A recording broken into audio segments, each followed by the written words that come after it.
Home cooking is definitely worth the investment of the time, and this is actually a really simple recipe. This is carrot soup. It is so nourishing, satisfying, loaded up with veggies, although it doesn't have a ton of ingredients really. You need some spices and herbs, and I'm going to show you how to toast those pine nuts. But when it comes down to it, you just need some veggies like carrots and onions, and I recommend starting with the organic kind just to make this extra healthy. Now with all my recipes, I recommend that you sort out your ingredients before you get started because I try to make them super quick and simple, and that'll help you really get this ready for dinner before you know it. It would also make a great holiday dish, something like Easter or even Christmas, Thanksgiving, Mother's Day, whatever. So all you need to do is heat a large Dutch oven or soup pot to medium heat and add in your carrots, onions, and butter. And you want to stir them for about 10 to 15 minutes to soften them.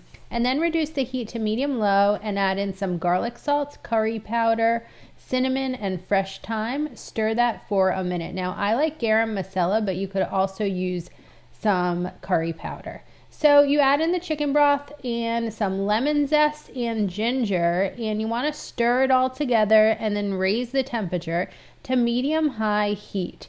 This is making your soup broth, and although it doesn't really look like much yet, this is going to puree into a beautiful orange carrot soup. Just trust me on that. It does look a little funny at this point. All right, so what I like to do is after you add in those ingredients and simmer them for about 15 minutes, you are going to have some bubbles and foam that you want to skim off of the top. It isn't completely necessary, but it's just kind of extra stuff that's going to cloud up your soup and not make your carrot soup look as beautiful as it could.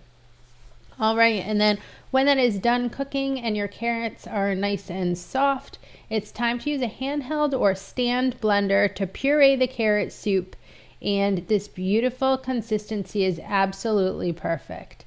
You can serve this up with your favorite toppings. Like I said, I love to use toasted pine nuts. They come together in just a couple minutes on the stove. They add a nice little bite or crunch.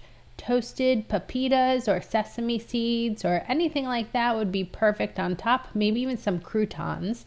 This is some creme fraiche, which is similar to sour cream, and cilantro on top, served with a fresh baguette. This is a delicious lunch or dinner. Enjoy! Don't forget that you can print all the recipe steps and ingredients and everything you need at Sip Bite Go. Cheers!